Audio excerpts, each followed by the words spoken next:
Ranya Rao gold smuggling ಪ್ರಕರಣದಲ್ಲಿ target ಆದ್ರ ಮುರುಗೇಶ್ ನಿರಾಣಿ ವಿರುದ್ಧ ರಾಜ್ಯ ಬಿಜೆಪಿ ನಾಯಕರಿಂದಲೇ ಸಂಚು ರೂಪಿಸಲಾಗಿತ್ತ. ರನ್ಯಾರಾವ್ ಗೋಲ್ಡ್ ಸ್ಮಗ್ಲಿಂಗ್ ಪ್ರಕರಣ ರಾಷ್ಟ್ರದಾದ್ಯಂತ ಸಂಚಲನ ಮೂಡಿಸಿತ್ತು. ನಿರಾಣಿ ವಿರುದ್ಧ ರಾಜ್ಯ ಬಿಜೆಪಿಯಲ್ಲೇ ಸಂಚು ರೂಪಿಸಲಾಗಿತ್ತ. ನಿರಾಣಿ ಲಿಂಗಾಯತ ನಾಯಕನಾಗಿ ಬೆಳೆಯೋದನ್ನ ತಡೆಯೋ ಹುನ್ನಾರ ನಡೆದಿತ್ತ. ರನ್ಯಾ ಕೇಸ್ನಲ್ಲೂ ನಿರಾಣಿಯನ್ನ ಸಿಲುಕಿಸಲು ಷಡ್ಯಂತರ. ಇದು ಬಿಜೆಪಿಯ ಯುವ ನಾಯಕನೊಬ್ಬರು ಮಾಡಿರೋ ತಂತ್ರಗಾರಿಕೆ ಎಂದು ಹೇಳಲಾಗ್ತಾ ಇದೆ, ಚರ್ಚಿಸಲ್ಪಡ್ತಾ ಇದೆ. ಫ್ರೀಡಂ ಟಿವಿ ಬಟಾ ಬಯಲು ಮಾಡ್ತಾ ಇದೆ ನಿರಾಣಿ ವಿರುದ್ಧದ ಬಹುದೊಡ್ಡ ಷಡ್ಯಂತ್ರವನ್ನ. ರನ್ಯಾ ಕೇಸ್ನಲ್ಲಿ ಟಾರ್ಗೆಟ್ ಆದ್ರ Murugesh Nirani. We are going to break. Murugesh Nirani ವಿರುದ್ಧ ಷಡ್ಯಂತ್ರ ರೂಪಿಸಿದವರು ಯಾರು? ನಿರಾಣಿ ವಿರುದ್ಧ ರಾಜ್ಯ ಬಿಜೆಪಿಯಲ್ಲಿ ಸಂಚಲನ ಮೂಡಿಸಿದೆ. ನಿರಾಣಿ ಲಿಂಗಾಯತ ನಾಯಕನಾಗಿ ಬೆಳೆಯೋದನ್ನ ತಡೆಯೋ ಹುನ್ನಾರ ನಡೆದಿತ್ತ. ರನ್ಯಾರಾವ್ ಗೋಲ್ಡ್ ಸ್ಮಗ್ಲಿಂಗ್ ಪ್ರಕರಣದಲ್ಲಿ ನಿರಾಣಿಯನ್ನ ಸುಮ್ಮನೆ ಎಳೆದು ತರಲಾಯಿತ. ಇದು ಬಿಜೆಪಿ ನಾಯಕರೊಬ್ಬರು ಮಾಡಿರೋ ತಂತ್ರಗಾರಿಕೆ. ನಿಮ್ಮ ಫ್ರೀಡಂ ಟಿವಿ ಬ್ರೇಕ್ ಮಾಡ್ತಾ ಇದೆ ನಿರಾಣಿ ವಿರುದ್ಧದ ಷಡ್ಯಂತ್ರವನ್ನ. ಹಾಗಾದ್ರೆ ಯಾರು ಮಾಡಿದ್ರು, ಯಾವ ಕಾರಣಕ್ಕೆ ಮಾಡಿದ್ರು? ಲಿಂಗಾಯತ ರಾಜಕಾರಣಿ ಒಬ್ರು ಬೆಳಿಬಾರ್ದ? ನೋಡ್ರಿ, ರಾಜ್ಯದಲ್ಲಿ ನಾನಾ ಪಕ್ಷಗಳಿದ್ದಾವೆ. ನಾನಾ ಸಮುದಾಯದ ನಾಯಕರು ಆಯಾ ಪಕ್ಷಗಳಲ್ಲಿ ನಾಯಕರಾಗಿರ್ತಾರೆ. ಅದು ಅವರ ಸ್ವಾತಂತ್ರ್ಯ ಮತ್ತು ಹಕ್ಕು. ಆದರೆ ಒಂದು ಸಮುದಾಯದ ನಾಯಕ ಬೆಳಿಬಾರ್ದು ಅಂತ ಹೇಳಿ ಷಡ್ಯಂತ್ರ ರೂಪಿಸೋದಿದೆಯಲ್ಲ, ಇದು ಅತ್ಯಂತ ಹೊಲಸು ರಾಜಕಾರಣ ಮತ್ತು ಅತ್ಯಂತ ಅಸಹ್ಯ ರಾಜಕಾರಣ ಅಂತ ಹೇಳಿಸುತ್ತೆ, ಅಥವಾ ಅದಕ್ಕೆ ಕಾರಣ ಆಗುತ್ತೆ. ಮುರುಗೇಶ್ ನಿರಾಣಿಯನ್ನ ಸ್ತ್ರೀಲೋಲ ಎಂದು ಬಿಂಬಿಸೋ ಪ್ರಯತ್ನ, ರನ್ಯಾಗೆ ನಿರಾಣಿಯೇ ಸಹಾಯ ಮಾಡಿದ್ದೆಂದು ಬಿಂಬಿಸೋ ಪ್ರಯತ್ನ ನಡೆದಿತ್ತಂತೆ. ರನ್ಯಾಗೆ ಬ್ಯಾಂಕ್ ಅಕೌಂಟ್ಗೆ 10 ಲಕ್ಷ ಹಾಕಿದ್ದಾಗಿ ನಕಲಿ ರೆಕಾರ್ಡ್ ಸೃಷ್ಟಿ ಮಾಡಲಾಗಿತ್ತು. ಬಾಗಲಕೋಟೆಯ ಬ್ಯಾಂಕ್ ಅಕೌಂಟ್ಗೆ ಹಣ ಹಾಕಿದ್ದಾಗಿ ನಕಲಿ ದಾಖಲೆಗಳನ್ನು ಸೃಷ್ಟಿಸಲಾಗಿತ್ತು. ರನ್ಯಾ ಕಂಪನಿಗೆ ಭೂ ಹಂಚಿಕೆ ಮಾಡಿದ ವಿಚಾರದಲ್ಲೂ ಕೂಡ ಆರೋಪ ಕೇಳಿ ಬಂದಿದೆ. ಆದರೆ ಕಾನೂನು ಬದ್ಧವಾಗಿ ಭೂ ಹಂಚಿಕೆ ಮಾಡಿದ್ದಾಗಿ ಹೇಳಿರುವಂತಹ ನಿರಾಣಿ ಈಗ ರನ್ಯಾ ಅಕೌಂಟ್ಗೆ ಹಣ ಹಾಕಿರೋ ರೀತಿ, ನಕಲಿ ದಾಖಲೆಗಳ ಸೃಷ್ಟಿ, ಎಲ್ಲವನ್ನೂ ಕೂಡ ಬೋಗಸ್ ದಾಖಲೆಗಳನ್ನು ಸೃಷ್ಟಿ ಮಾಡಲಾಗಿತ್ತು. ಮತ್ತೊಂದು ಕಡೆ ನಿರಾಣಿಯ ತೇಜೋವಧೆ ಮಾಡೋದಕ್ಕೂ ಕೂಡ ಪ್ರಯತ್ನ ನಡೆದಿತ್ತು. ಈ ಎಲ್ಲ ಪ್ರಯತ್ನ ಮಾಡಿದ್ದು ಬಿಜೆಪಿ ನಾಯಕರೇ ಅನ್ನೋ ಶಂಕೆಗಳು ವ್ಯಕ್ತವಾಗ್ತಾ ಇದೆ. ರಾಜ್ಯದ ಪ್ರಖ್ಯಾತ ಯುವ ನಾಯಕರೊಬ್ಬ ನಿರಾಣಿ ವಿರುದ್ಧ ಷಡ್ಯಂತ್ರ ಮಾಡಿರುವ ಶಂಕೆ ಎದುರಾಗಿರುವಂತಹದ್ದು. ನಿರಾಣಿ ತನ್ನ ಸಮುದಾಯದ ನಾಯಕರಾಗಬಾರದು ಎಂಬ ಕಾರಣಕ್ಕಾಗಿ ಈ ಪ್ರಯತ್ನ ನಡೆದಿದ್ದ.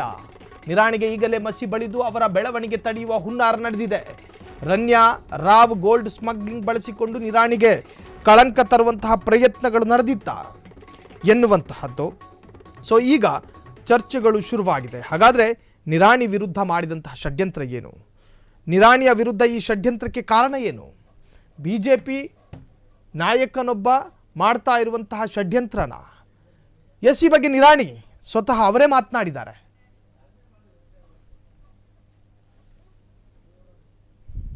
ಮೂರು ಹಂತಗಳಲ್ಲಿ ನಾವು ಅವುಗಳನ್ನು ನಿರ್ಧಾರಗಳನ್ನು ತೆಗೆದುಕೊಳ್ತಾ ಇದ್ದೇವೆ.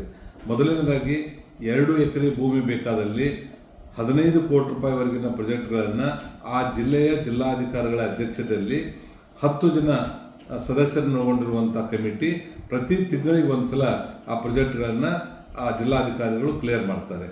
ಎರಡನೇದಾಗಿ 500 ಕೋಟಿ ರೂಪಾಯಿ ಒಳಗಡೆ ಬರ್ತಿರುವಂಥ ಪ್ರಾಜೆಕ್ಟ್ಗಳನ್ನು ಕೈಗಾರಿಕಾ ಸಚಿವರ ಅಧ್ಯಕ್ಷತೆಯಲ್ಲಿ ನಡೀತಾ ಇದೆ.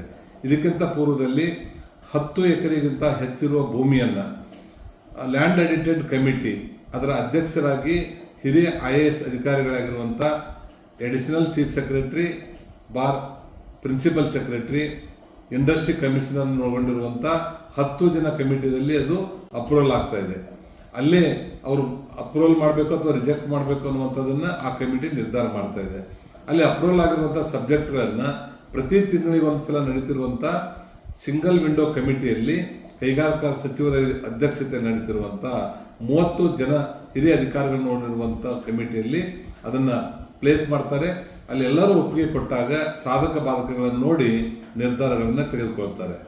ಮೂರನೇದಾಗಿ 500 ಕೋಟಿ ರೂಪಾಯಿಗಿಂತ ಹೆಚ್ಚು ಬರುವಂಥ ಉದ್ಯಮಗಳನ್ನು ಸನ್ಮಾನ್ಯ ಮುಖ್ಯಮಂತ್ರಿಗಳ ಅಧ್ಯಕ್ಷತೆಯಲ್ಲಿ ಉಪಾಧ್ಯಕ್ಷರಾಗಿ ಕೈಗಾರಿಕಾ ಸಚಿವರು ಮತ್ತು ಮೆಂಬರ್ ಸೆಕ್ರೆಟರಿಯಾಗಿ ಚೀಫ್ ಸೆಕ್ರೆಟರಿ ಅವರು ಮತ್ತು ಇನ್ನುಳಿದಿರುವಂಥ ಪ್ರಿನ್ಸಿಪಲ್ ಸೆಕ್ರೆಟರಿ ಇಂಡಸ್ಟ್ರಿ ಕಮಿಷನರು ಮತ್ತು ವಿವಿಧ ಇಲಾಖೆಗಳ ಹಿರಿಯ IAS ಅಧಿಕಾರಿಗಳು 30 ಜನ ನೋಡಿರುವಂಥ ತಂಡ ಮತ್ತು ಇದಕ್ಕೆ ಸಂಬಂಧಪಟ್ಟಿರುವಂಥ 10 ಸಚಿವರ ತಂಡ ಈ ಹೈ ಲೆವೆಲ್ ಕಮಿಟಿದಲ್ಲಿ ಇರ್ತಾ ಇದೆ.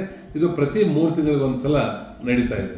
ಇದರಿಂದ ಈಗ ನಿನ್ನೆಯಿಂದ ಒಂದು ರನ್ಯಾರಾವ್ ಅನ್ನುವಂಥ ಒಬ್ಬ ಉದ್ಯಮಿ ಅವರು 2022ರಲ್ಲಿ 12 ಎಕರೆ ಭೂಮಿ ಬೇಕು ಅನ್ನುವಂಥದ್ದನ್ನು ಒಂದು ಮನವಿಯನ್ನು ಕೊಟ್ಟಿರ್ತಾರೆ. 2023 ಜನವರಿಯಲ್ಲಿ ಅದು ಕ್ಲಿಯರ್ ಆಗಿರ್ತದೆ. ಆ ಸಂದರ್ಭದಲ್ಲಿ ಕೈಗಾರಿಕಾ ಸಚಿವನಾಗಿ ನಾನು ಆ ಚೇರ್ಪರ್ಸನ್ ಆಗಿರ್ತೇನೆ. ಆ ಸಂದರ್ಭದಲ್ಲಿ 12 ಎಕರೆ ಆ ಭೂಮಿ ಬರ್ತಾ ಇರೋದ್ರಿಂದ ಅವತ್ತಿನ ಲ್ಯಾಂಡ್ ಎಡಿಟೆಡ್ ಕಮಿಟಿಯ SS ಮತ್ತು ಇಂಡಸ್ಟ್ರಿ ಸೆಕ್ರೆಟರಿ ನೋಡುವಂಥ ಕಮಿಟಿ ಅದನ್ನು ಅಪ್ರೂವಲ್ ಮಾಡಿ ಸಿಂಗಲ್ ವಿಂಡೋ ತೊಗೊಂಡ್ಬಂದಿರ್ತಾರೆ. ಆ ಸಿಂಗಲ್ ವಿಂಡೋದಲ್ಲಿ 30 ಜನ ಹಿರಿಯ ಅಧಿಕಾರಿಗಳು ನೋಡಿದಂಥ ತಂಡದಲ್ಲಿ ಆ ಪ್ರಾಜೆಕ್ಟದ ಸಾಧಕ ಬಾಧಕಗಳನ್ನು ಚರ್ಚೆ ಮಾಡಿ ಅದನ್ನು ಅವರಿಗೆ ಆ ಸಂದರ್ಭದಲ್ಲಿ ಅಲಾಟ್ಮೆಂಟ್ ಮಾಡಿರ್ತಾರೆ. ಇದರಲ್ಲಿ ಕೈಗಾರಿಕಾ ಸಚಿವರದಾಗಲಿ ನಮ್ಮ ಹಿರಿಯ ಅಧಿಕಾರಿಗಳದಾಗಲಿ ಯಾವುದೇ ರೀತಿಯಿಂದ ಕಾನೂನಿನ ಲೋಪದೋಷಗಳು ಆಗಿರೋದಿಲ್ಲ, ಯಾವುದೇ ರೀತಿಯಿಂದ ನಾವು ಅವ್ರಿಗೆ ಫೇವರನ್ನು ಮಾಡಿರೋದಿಲ್ಲ ಅನ್ನುವಂಥದ್ದನ್ನು ನಾನು ಸ್ಪಷ್ಟೀಕರಣ ಕೊಡಲಿಕ್ಕೆ ಇಚ್ಛೆ ಪಡ್ತಾ ಇದ್ದೀನಿ. ಇದರಿಂದ ಯಾವುದೇ ರೀತಿಯಿಂದ ಅವರಿಗೆ ಡೌಟ್ ಇದ್ದರೆ ನೀವು ನೇರವಾಗಿ ನನ್ನನ್ನು ಸಂಪರ್ಕಿಸ್ಬೋದು. ಅವ್ರಿಗೆ ನಾನು ಕ್ಲಾರಿಫೈ ಕೊಡಲಿಕ್ಕೆ ಸದಾ ಸಿದ್ಧನಿದ್ದೇನೆ ಅನ್ನೋ ಮಾತನ್ನು ಈ ಸಂದರ್ಭದಲ್ಲಿ ಹೇಳ್ತೇನೆ. ಎಲ್ಲರಿಗೂ ನಮಸ್ಕಾರ. ಕರ್ನಾಟಕ ರಾಜ್ಯ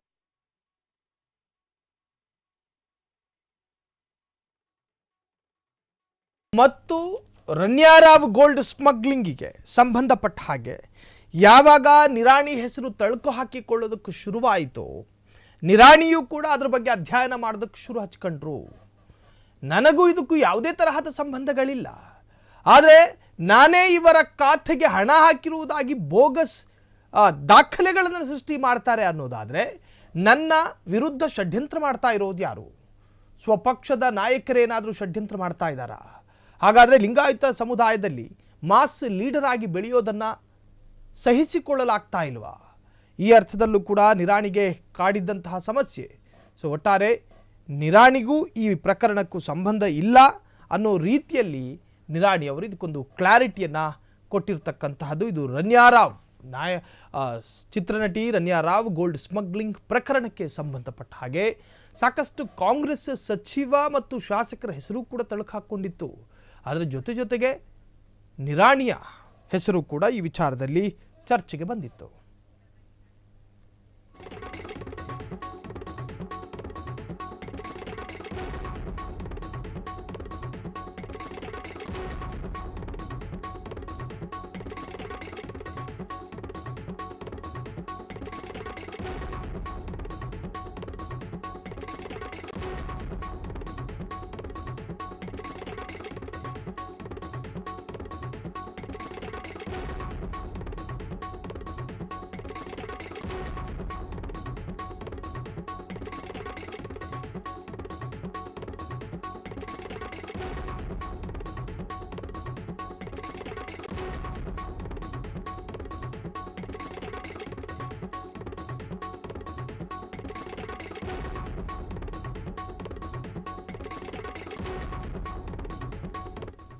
ರನ್ಯಾರಾವ್ ಗೋಲ್ಡ್ ಸ್ಮಗ್ಲಿಂಗ್ ಪ್ರಕರಣಕ್ಕೆ ಸಂಬಂಧಪಟ್ಟ ಹಾಗೆ ಸಾಕಷ್ಟು ರಾಜಕಾರಣಿಗಳ ಹೆಸರು ಕೂಡ ಆ ಪ್ರಕರಣದಲ್ಲಿ ತಳುಕು ಹಾಕ್ಕೊಂಡಿತ್ತು.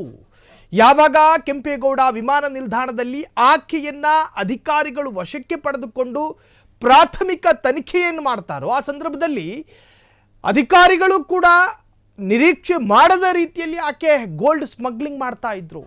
ನನಗೆ ಹೇಳೋದಕ್ಕೂ ಸಾಧ್ಯವಾಗದ ಭಾಗಗಳಿಂದ ಆಕೆಯ ದೇಹದ ಭಾಗಗಳಲ್ಲಿ ಗೋಲ್ಡ್ ಬಿಸ್ಕತ್ಗಳನ್ನು ಇರಿಸಿಕೊಂಡು ಆಕೆ ಒಂದು ದೇಶದಿಂದ ಮತ್ತೊಂದು ದೇಶಕ್ಕೆ ಅಕ್ರಮವಾಗಿ ಸಾಗಿಸ್ತಾ ಇದ್ಲು ಎನ್ನುವಂಥ ಗಂಭೀರ ಆರೋಪ. ಅದಾದ ನಂತರ ಆಕೆಯ ಈ ಪ್ರಕರಣದಲ್ಲಿ ಸಾಕಷ್ಟು ಕಾಂಗ್ರೆಸ್ನ ಶಾಸಕರು ಮತ್ತು ಸಚಿವರ ಹೆಸರು ಕೂಡ ತಳುಕು ಹಾಕ್ಕೊಂಡಿತ್ತು. ಕೆಲ ಸಚಿವರು ಈಕೆಯನ್ನು ಬಳಸಿಕೊಂಡು ಈ ತರಹದ ಅಕ್ರಮಗಳನ್ನು ಮಾಡ್ತಾ ಇದ್ದಾರೆ. ಜೊತೆಗೆ ಆ ಅಕ್ರಮದಲ್ಲಿ ಬರುವಂತಹ ಆದಾಯದಲ್ಲಿ ಪಾಲುದಾರಿಕೆಗೆ ಸಾಕಷ್ಟು ಕಾಂಗ್ರೆಸ್ನ ಶಾಸಕರು ಕೂಡ ಅದರಲ್ಲಿ ಭಾಗಿಯಾಗಿದ್ದರು. ಈ ತರಹದ ಸಾಕಷ್ಟು ರಾಜಕೀಯವಾದಂಥ ತಿರುವನ್ನು ಪಡೆದುಕೊಳ್ತು. ಅದರಲ್ಲೂ ಕೂಡ ಕನ್ನಡದ ಖ್ಯಾತ ಚಿತ್ರ ನಟನ ಜೊತೆ ಆಕೆ ಚಿತ್ರಿಸಿದಂಥ ಚಿತ್ರದಲ್ಲಿ ನಟಿಯಾಗಿದ್ದಂತಹ ಆಕೆ ಚಿತ್ರರಂಗದಲ್ಲೂ ಕೂಡ ಅನೇಕರು ಇದರಲ್ಲಿ ಭಾಗಿಯಾಗಿರಬಹುದಾ ಎನ್ನುವಂಥ ಶಂಕೆಯೂ ಕೂಡ ಅಧಿಕಾರಿಗಳು ಎದುರಾಗಿತ್ತು. ಅದರ ಭಾಗವಾಗಿ ಸಾಕಷ್ಟು ಖ್ಯಾತ ನಟರ ಜೊತೆಯೂ ಕೂಡ ಅಧಿಕಾರಿಗಳು ಮಾತುಕತೆಗೆ ಇಳಿದಿದ್ರು. ಅದರಲ್ಲಿ ಯಾವುದೇ ತರಹದ ಮಹತ್ವದ ಸುಳಿವುಗಳು ಸಿಕ್ಕಿರಲಿಲ್ಲ. ಆದರೆ ರಾಜಕಾರಣಿಗಳ ಭಾಗೀತನ ಮಾತ್ರ ಅಧಿಕಾರಿಗಳಿಗೆ ನಿಖರವಾದಂತಹ ಅಥವಾ ಸ್ಪಷ್ಟವಾದಂತಹ ಸುಳಿವನ್ನೇ ಕೊಟ್ಟಿತ್ತು. ಹಾಗಾಗಿನೇ ಯಾವಾಗ ಮುರುಗೇಶ್ ನಿರಾಣಿಯ ಹೆಸರು ಕೂಡ ಈ ಒಂದು ಗೋಲ್ಡ್ ಸ್ಮಗ್ಲಿಂಗ್ ಪ್ರಕರಣದಲ್ಲಿ ಸಂಚಲನ ಮೂಡಿಸ್ತು, ಅದಾದ ನಂತರ ಮುರುಗೇಶ್ ನಿರಾಣಿ ಸ್ವತಃ ಅದನ್ನು ಅಧ್ಯಯನ ಮಾಡೋದಕ್ಕೆ ಶುರು ಹಚ್ಕೊಂಡ್ರು. ನನಗೂ ಈ ಪ್ರಕರಣಕ್ಕೆ ಏನು ಸಂಬಂಧ, ನಾನೇ ವರ್ಗಾವಣೆ ಮಾಡಿರುವಂತೆ ಬೋಗಸ್ ದಾಖಲೆಗಳನ್ನು ಸೃಷ್ಟಿ ಮಾಡಲಾಗಿದೆ, ಆಕೆಯ ಜೊತೆ ಹಣದ ವ್ಯವಹಾರ ಮಾಡುವಷ್ಟು ಕೆಳಮಟ್ಟಕ್ಕೆ ನಾನಿಲ್ಲ, ಹೀಗೆ ನಾನಾ ತರಹದ ಕ್ಲಾರಿಟಿಯನ್ನು ಕೊಡ್ತಾ ಹೋದ್ರು. ಜೊತೆಗೆ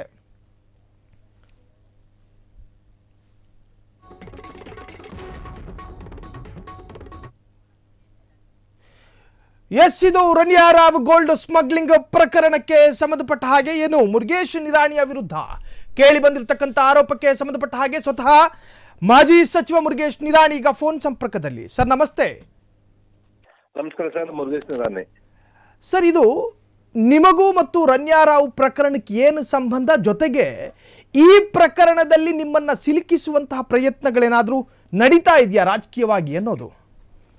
ಸರ್, ಈಗ ನಾನು ಕರ್ನಾಟಕ ರಾಜ್ಯದಲ್ಲಿ 9 ವರ್ಷಗಳ ಕಾಲ ಕೈಗಾರಿಕಾ ಸಚಿವನಾಗಿ ಕೆಲಸ ಮಾಡಿದ್ದೇನೆ. ಪ್ರತಿ ತಿಂಗಳಲ್ಲಿ ಜಿಲ್ಲಾಧಿಕಾರಿಗಳು 2 ಎಕರೆವರೆಗೆ 15 ಕೋಟಿ ರೂಪಾಯಿಗಳ ಪ್ರಾಜೆಕ್ಟ್ ಅನ್ನ ಅವ್ರು ಕ್ಲಿಯರ್ ಮಾಡ್ತಿರ್ತಾರೆ. ಮುಂದೆ 15 ಕೋಟಿಯಿಂದ 500 ಕೋಟಿವರೆಗೆ ಬರ್ತಿರುವಂತ ಎಲ್ಲ ಯೋಜನೆಗಳನ್ನ ಪ್ರತಿ ತಿಂಗಳು ಕೈಗಾರಿಕಾ ಸಚಿವರ ಅಧ್ಯಕ್ಷತೆಯಲ್ಲಿ ನಡೀತಾ ಇದೆ. ಅದಕ್ಕಿಂತ ಬರೋದಕ್ಕಿಂತ ಪೂರ್ವದಲ್ಲಿ 10 ಎಕರೆಗಿಂತ ಮೇಲ್ಪಟ್ಟಿರುವಂತ ಎಲ್ಲಾ ಭೂಮಿ ಆಡಿಟ್ ಆಗುತ್ತೆ. ಆ ಆಡಿಟ್ ಆಗಿ ಅವ್ರು ಮಾಡುವಂತ ಇನ್ವೆಸ್ಟ್ಮೆಂಟ್ಗೆ ಎಷ್ಟು ಎಕರೆ ಬೇಕು ಅನ್ನುವಂತ ಎಕ್ಸ್ಪರ್ಟ್ ಕಮಿಟಿ, ಅದರಲ್ಲಿ ನಮ್ಮ ಇಂಡಸ್ಟ್ರಿ ಪ್ರಿನ್ಸಿಪಲ್ ಸೆಕ್ರೆಟರಿ ಅವರು ಚೇರ್ಪರ್ಸನ್ ಇರ್ತಾರೆ, ಇಂಡಸ್ಟ್ರಿ ಕಮಿಷನರು, ಮತ್ತೆ ಈ ರೀತಿ ಒಂದು 10 ಮಂದಿಯ ಅನುಭವಿ ತಂಡ ಇರ್ತದೆ. ಅದರಲ್ಲಿ ಅವ್ರು ರೆಕಮೆಂಡ್ ಮಾಡಿದ ಮೇಲೆ ಈ ಸಿಂಗಲ್ ವಿಂಡೋ ಕಮಿಟಿ ಬರ್ತದೆ. ಇದೇ ರೀತಿಯಾಗಿ 500 ಕೋಟಿಯಿಂದ ಹೆಚ್ಚು ಬರುವಂತ ಎಲ್ಲಾ ಪ್ರಾಜೆಕ್ಟ್ಗಳು ಮುಖ್ಯಮಂತ್ರಿಗಳ ಅಧ್ಯಕ್ಷತೆಯಲ್ಲಿ ನಡೀತಾ ಇದೆ. ಅಲ್ಲಿಂದ 30ಕ್ಕಿಂತಲೂ ಹೆಚ್ಚು IAS ಅಧಿಕಾರಿಗಳು ವಿವಿಧ ಇಲಾಖೆಯ ಮುಖ್ಯಸ್ಥರಲ್ಲಿ ಬಂದಿರ್ತಾರೆ. ಈಗ ಬರ್ತಾ ಇರುವಂತದ್ದು ಪ್ರತಿ ತಿಂಗಳಲ್ಲಿ ಕನಿಷ್ಠ 300ರಿಂದ 400 ಯೋಜನೆಗಳನ್ನ ನಾವು ಅಪ್ರೂವಲ್ ಮಾಡ್ತಿರ್ತೀವಿ. ಕೇಳಿಸ್ತಾ ಇದೆ ಸರ್? ಕೇಳಿಸ್ತಾ ಇದೆ ಮುಂದುವರಿಸಿ. ಆ ಅಪ್ರೂವಲ್ ಮಾಡುವಂತ ಸಂದರ್ಭದಲ್ಲಿ ಅವ್ರು ಯಾರು ಏನು ಎಂತ ಅನ್ನುವಂಥದ್ದನ್ನ ಡಿಟೇಲ್ ಆಗಿ ನಮ್ಮ ಮುಂದೆ ಬರೋದೇ ಇಲ್ಲ. ಮೊದಲು ಏನ್ ಮಾಡ್ತಾ ಇದ್ದೀವಿ, ಅವ್ರು 1-to-1 ಮೀಟಿಂಗ್ ಬರ್ತಾ ಇದ್ರು. ಈ ಕೋವಿಡ್ ಆದ ನಂತರ ನಾವು ವರ್ಚುವಲ್ ದಲ್ಲೇನೆ ಮೀಟಿಂಗ್ ಮಾಡ್ತೀವಿ. ಅವ್ರು ವರ್ಚುವಲ್ ದಲ್ಲೇನೆ ಅವ್ರ ಪರವಾಗಿ ಎಷ್ಟು ಮಂದಿ ಡೈರೆಕ್ಟರ್ ಇರ್ತಾರಲ್ಲಿ ಯಾರಾದ್ರೂ ಒಬ್ರು ಅಟೆಂಡ್ ಆದ್ರು ಅಥವಾ ಅವ್ರ ಕನ್ಸಲ್ಟೆಂಟ್ ಅಟೆಂಡ್ ಆದ್ರೂ ಸಹಿತ ಆ ಪ್ರಾಜೆಕ್ಟ್ ನ ನಮ್ ಕಮಿಟಿ ಸಾಧಕ ಬಾಧಕಗಳನ್ನ ನೋಡಿ ಅಪ್ರೂವಲ್ ಮಾಡ್ತದೆ. ಹಿಂಗಾಗಿ ನಾವು ಏನು 2 ವರ್ಷದ 3 ವರ್ಷದ ಹಿಂದೆ ಏನೋ ರನ್ಯಾ ರಾವ್ ಅವರಿಗೆ ಅಲಾಟ್ಮೆಂಟ್ ಮಾಡಿದೀವಿ, ಅದ್ರಲ್ಲಿ ಯಾವುದೇ ರೀತಿಯಿಂದ ಕಾನೂನಿನ ನ್ಯೂನತೆಗಳಿಲ್ಲ. ಬಹಳ ಟ್ರಾನ್ಸ್ಪರೆಂಟ್ ಆಗಿ ಲ್ಯಾಂಡ್ ಅಂಡ್ ಕಮಿಟಿದಲ್ಲಿ ಕ್ಲಿಯರ್ ಆದ ನಂತರ ನಾವು ಸಿಂಗಲ್ ವಿಂಡೋದಲ್ಲಿ ಕ್ಲಿಯರ್ ಮಾಡಿದೀವಿ. ಅದಾದ ನಂತರ ನಮ್ಮ ಇಲಾಖೆದವರು ಆ ದುಡ್ಡು ತುಂಬಲಿಕ್ಕೆ 3 ನೋಟಿಸ್ಗಳನ್ನು ಕೊಟ್ಟಿದ್ದಾರೆ ಅವ್ರಿಗೆ. ಆ 3 ನೋಟಿಸ್ಗಳನ್ನು ಕೊಟ್ಟ ನಂತರ ದುಡ್ಡು ತುಂಬಿಲ್ಲ. ಆ ದುಡ್ಡು ತುಂಬದೇ ಇರೋದ್ರಿಂದ ನಮ್ಮಲ್ಲಿ ಏನಿದೆ ಡೀಮ್ಡ್ ಕ್ಯಾನ್ಸಲ್ ಆಗಿಬಿಡ್ತದೆ. ವಿದಿನ್ ಟೈಮ್ ದಲ್ಲಿ ದುಡ್ಡು ತುಂಬದೇ ಇರೋದ್ರಿಂದ ಮತ್ತು ವಿದಿನ್ ಟೈಮ್ ದಲ್ಲಿ ಪ್ರಾಜೆಕ್ಟ್ ಬರದೇ ಇರೋದ್ರಿಂದ ಅದು ಆ ಪ್ರಾಜೆಕ್ಟ್ ಕ್ಯಾನ್ಸಲ್ ಆಗ್ತದೆ. ಅದೇ ಪ್ರಕಾರವಾಗಿ ನಾನು ಹಿನ್ನೆಲೆ ಅಧಿಕಾರಿಗಳಿಂದ ಮಾಹಿತಿ ಪಡೆದ ನಂತರ ಆ ರನ್ಯಾ ರಾವ್ಗೆ ನಮ್ಮ KIDB ಯಾವ 1 ಎಕರೆ ಜಾಗ ಅವ್ರಿಗೆ ಅಲಾಟ್ಮೆಂಟ್ ಆಗಿಲ್ಲ ಸರ್. ಅದ್ರ ಜೊತೆಗೇನೆ ಯಾವುದೇ ಪ್ರಾಜೆಕ್ಟ್ ಅನ್ನ ನಾವು ಅಲಾಟ್ಮೆಂಟ್ ಮಾಡಿದಾಗ ಅವ್ರಿಗೆ ನಾವು ಬರೀ ಲೀಸ್ ಡೀಡ್ ಕೊಟ್ಟಿರ್ತೀವಿ. ಅವ್ರಿಗೆ ಯಾವುದೇ ರೀತಿಯಿಂದ ಅವ್ರ ಓನರ್ಶಿಪ್ ಅವ್ರ ಕಡೆ ಇರೋದಿಲ್ಲ. ದುಡ್ಡು ತುಂಬಿದ್ರು ಸಹಿತ ಅವ್ರ ಪ್ರಾಜೆಕ್ಟ್ ಕಂಪ್ಲೀಟ್ ಮಾಡಿ ಅವ್ರು 1 ವರ್ಷ ನಡೆಸಿದ ನಂತರ ನಾವು ಅವ್ರಿಗೆ ಅಬ್ಸಲ್ಯೂಟ್ ಸೀಲ್ಡೆಡ್ ಅನ್ನ ಮಾಡ್ಕೊಡ್ತೀವಿ. ಹೀಗಿರುವಾಗ ರನ್ಯಾ ರಾವ್ ಅವ್ರದ್ದು ಯಾವುದೇ ರೀತಿಯಿಂದ ನಮ್ಮ ಅಧಿಕಾರಿಗಳಿಂದಾಗ್ಲಿ ಅಥವಾ ನಮ್ಮಿಂದಾಗ್ಲಿ ಒಂದು ಯಾವುದೇ ರೀತಿಯಿಂದ ಲೋಪದೋಷ ನಡೆದಿಲ್ಲ. ಅಷ್ಟೇ ಅಲ್ಲದೇನೆ ಅವ್ರು ಏನು ಅಲಾಟ್ಮೆಂಟ್ ಮಾಡಿಸ್ಕೊಂಡಿದ್ದು ದುಡ್ಡು ತುಂಬದೇ ಇರೋದ್ರಿಂದ ಅದು ಇನ್ನೂವರೆಗೂ ನಮ್ಮ KIDBಯ ಸುಭದ್ರತೆಯಲ್ಲೇನೆ ಆ ಲ್ಯಾಂಡು ಇದೆ. ಸರ್, ಇಲ್ಲಿ ಬಹಳ ಮುಖ್ಯವಾಗಿ ನಿರಾಣಿಯವರು ರನ್ಯಾ ರಾವ್ ಜೊತೆಗೆ ಹಣದ ವ್ಯವಹಾರ ಮಾಡ್ತಾ ಇದ್ದಾರೆ ಅನ್ನೋ ರೀತಿಯ ಬಿಂಬಿತವಾದಂತ ಒಂದಷ್ಟು ಫೋಟೋಗಳು, ದಾಖಲೆಗಳು ವೈರಲ್ ಆಗ್ತಾ ಇರ್ತಕ್ಕಂತಹದ್ದು. ನೀವು ಅವರ ಹಣ ಖಾತೆಗೆ ವರ್ಗಾವಣೆ ಮಾಡಲಾಗಿದೆ ಅಥವಾ ಮಾಡಿದ್ದೀರಾ ಎನ್ನುವಂತಹ ಆರೋಪ, ಆ ಬಗ್ಗೆ ಹೇಳೋದಾದ್ರೆ? ಸರ್, ಇದೆಲ್ಲ ಸತ್ಯಕ್ಕೆ ದೂರವಾಗಿರುವಂತದ್ದು. ನೋಡಿ, ಅದ ಓಂಕಾರ ಸೌಹಾರ್ದ ಸಹಕಾರಿ ಬ್ಯಾಂಕ್ ಅನ್ನುವಂಥದ್ದು ಮುಧೋಳದಲ್ಲಿದೆ. ಇನ್ನೊಂದು ಶ್ರೀ ಓಂಕಾರ ಸಹಕಾರಿ ಸೌಹಾರ್ದ ಬ್ಯಾಂಕ್ ಅನ್ನುವಂಥದ್ದು ಬೆಂಗಳೂರಲ್ಲಿದೆ. ಅವರು ಗೂಗಲ್ದಲ್ಲಿ 10 ಕೋಟಿ ರೂಪಾಯಿ 10 ಲಕ್ಷ ರೂಪಾಯಿಗಳನ್ನ ಓಂಕಾರ ಸೌಹಾರ್ದ ಬ್ಯಾಂಕ್ ಮುಧೋಳದಲ್ಲಿಂದ ಅದು ಆಗಿದೆ. ಆ ಬ್ಯಾಂಕಿನ ಓನರು ಪ್ರಭಾವಿ ರಾಜಕಾರಣದ ಜೊತೆ ಸಂಪರ್ಕ ಇರೋದ್ರಿಂದ ಇದರಲ್ಲಿ ಅವರ ಇನ್ವಾಲ್ವ್ ಆಗಿರುವಂತ ಶಂಕೆ ಇದೆ ಅನ್ನುವಂಥದ್ದು ವಿವಿಧ ಟಿವಿಗಳಲ್ಲಿ ಬಂತು. ಆದ್ರೆ ಎಲ್ಲ ನಮ್ಮ ಜಿಲ್ಲೆಯ ಮಾಧ್ಯಮದ ಮಿತ್ರರು ಅಲ್ಲಿ ಬಂದು ಬ್ಯಾಂಕಿಗೆ ಬಂದು ಎಲ್ಲ ವಿವರವಾಗಿರುವಂತ ಮಾಹಿತಿಯನ್ನು ಪಡೆದ್ರು. ಅದು ಯಾವುದೇ ರೀತಿಯಿಂದ ಆ ವ್ಯಕ್ತಿಯಿಂದ ಮುಧೋಳ ಅಕೌಂಟ್ ಇಂದ ಹಣ ಅಲ್ಲಿ ಸಂದಾಯ ಆಗಿಲ್ಲ. ಅಂದ್ರೆ ಇದು ಅಕ್ಷರಶಃ ಬೋಗಸ್ ದಾಖಲೆ ಅಂತ ಹೇಳ್ತಾ ಇದ್ದೀರಾ? 100% ಬೋಗಸ್ ಸರ್. ಮುಂದೆ ಹೇಳ್ತೀನಿ. ಇದೇ ರೀತಿ ಇರುವಂತ ಆ ಓಂಕಾರ ಸೌಹಾರ್ದ ಕೋಆಪರೇಟಿವ್ ಸೊಸೈಟಿ ಬೆಂಗಳೂರಿನ ಯಾವುದೇ ಒಂದು ಭಾಗದಲ್ಲಿ ಆ ಭಾಗದಿಂದ ಅದು ಹಣ ಸಂದಾಯ ಆಗಿದೆ.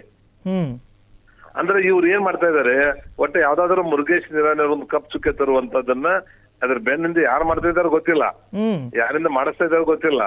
ನಾವ್ ಯೂಶುವಲ್ ಆಗಿ ಎಲ್ಲರಿಗೂ ಅಲಾಟ್ ಮಾಡುವಂತ ಒಂದ್ ಪ್ರಾಜೆಕ್ಟ್ ಅನ್ನ ಇವ್ರಿಗೆ ಮಾಡಿದೀವಿ. ಇವ್ರಿಗೂ ಗೊತ್ತೂ ಇಲ್ಲ, ಇವ್ರು ಅಟೆಂಡ್ ಆಗಿದಾರಿಲ್ಲ ಅನ್ನೋದು ನೆನಪಿಲ್ಲ.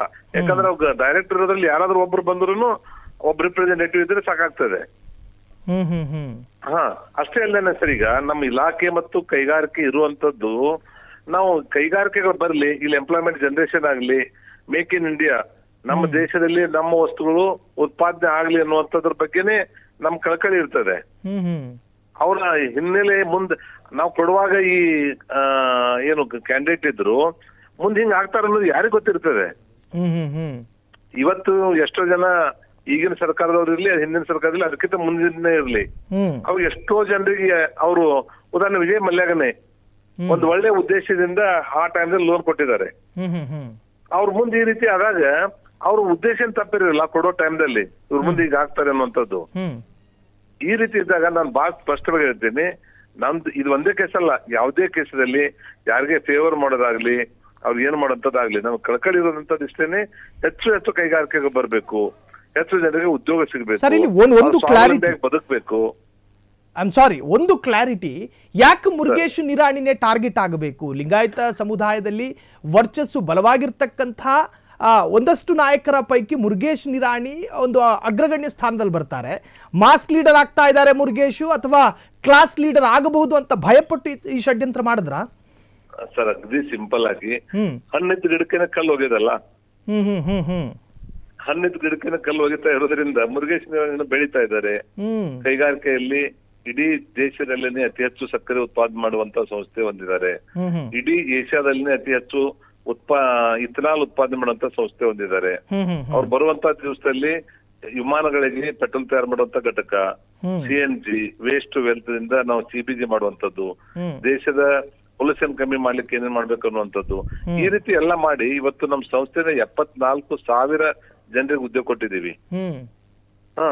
ಈ ರೀತಿ ಆಗದೆ ಇರುವಂತವ್ರು ಇದರಿಂದ ಇದಾರತ್ತಲ್ಲ, ಇದನ್ನ ನೋಡಿದ್ರೆ ಬೆಂಗಳೂರು ಬ್ರಾಂಚದಲ್ಲಿ ಯಾವ್ದೋ ಒಬ್ಬ ಅಕೌಂಟದಲ್ಲಿ ಹಣ ಇದೆ ಅಂದ್ರೆ ಮುಧೋಳಕ್ ಬಂದು ಚೆಕ್ ಮಾಡಿ ನಿರಾಣಿ ಅವ್ರದ್ದು ಇರ್ಬೋದು ಅನ್ನೋಂಥದ್ದು ಹೇಳೋದು ಎಷ್ಟರ ಮಟ್ಟಿಗೆ ಸರಿ ಅನ್ನೋಂಥದ್ದನ್ನ ಯಾರಿದ ಮಾಡ್ತಿದಾರ ಆತ್ಮಾಲೋಕನ ಮಾಡ್ಕೋಬೇಕು ಅನ್ನೋಂತ ವಿನಂತಿಯನ್ನು ಮಾಡ್ತೇನೆ. ಆದ್ರೆ ಸ್ವಪಕ್ಷದಲ್ಲಿ ಶತ್ರುಗಳಿರೋದು ಖಾತ್ರಿ ಆಯ್ತು ಮುರುಗೇಶ್ ಅವರಿಗೆ. ಆ ರೀತಿ ನಾನು ಹೇಳ್ತಾ ಇಲ್ಲ, ನಮ್ಮ ಪಕ್ಷದವ್ರು ಮಾಡಿಸಿರ್ಬೋದು, ಬೇರೆ ಪಕ್ಷದವ್ರು ಮಾಡಿಸಿರ್ಬೋದು, ಅಥವಾ ಅದು ಯಾರೋ ಮಾಡಿಸಿದ್ರೆ ಮೀಡಿಯಾದವ್ರು ಮಾಡಿರ್ಬೋದು. ನಮ್ಗೆ ಗೊತ್ತಿರದಿರೋ ಅಂತದನ್ನೇ ನಾವು ಬ್ಲೇಮ್ ಮಾಡುವಂತದ್ದು ಅಷ್ಟೊಂದು ಸರಿ ಆಗುದಿಲ್ಲ. ಪ್ರತ್ಯಕ್ಷ ಕಂಡರು ಪ್ರಮಾಣಿಸಿ ನೋಡುವಂತ ಗಾದೆ ಮಾತಿದೆ. ಅದ್ರ ಸಲುವಾಗಿ ಈ ರೀತಿ ತಪ್ಪು ಆಪಾದನೆಗಳನ್ನ ಮಾಡಬಾರ್ದು ಅನ್ನೋ ವಿನಂತಿಯನ್ನು ಮಾಡ್ತೇನೆ. ಥ್ಯಾಂಕ್ ಯು ಮುರುಗೇಶ್ ಸರ್, ಇಷ್ಟೊತ್ತು ಫ್ರೀಡಂ ಟಿವಿ ಜೊತೆ ಮಾತನಾಡಿದ್ರಿ. ಒಟ್ಟಾರೆ ರಣ್ಯಾರಾವ್ ಗೋಲ್ಡ್ ಸ್ಮಗ್ಲಿಂಗ್ ಪ್ರಕರಣದಲ್ಲಿ ನನ್ನ ಭಾಗಿತನ ಇಲ್ಲ, ಎಲ್ಲವೂ ಬೋಗಸ್ ದಾಖಲೆಗಳನ್ನು ಸೃಷ್ಟಿ ಮಾಡಿ ನನ್ನ ವಿರುದ್ಧ ಷಡ್ಯಂತ್ರ ಮಾಡಲಾಗ್ತಾ ಇದೆ ಅನ್ನೋ ಗಂಭೀರ ಆರೋಪವನ್ನ ಮುರುಗೇಶ್ ನಿರಾಣಿ ಅವರು ತಮ್ಮ ಅಭಿಪ್ರಾಯವನ್ನ ವ್ಯಕ್ತಪಡಿಸಿದರು.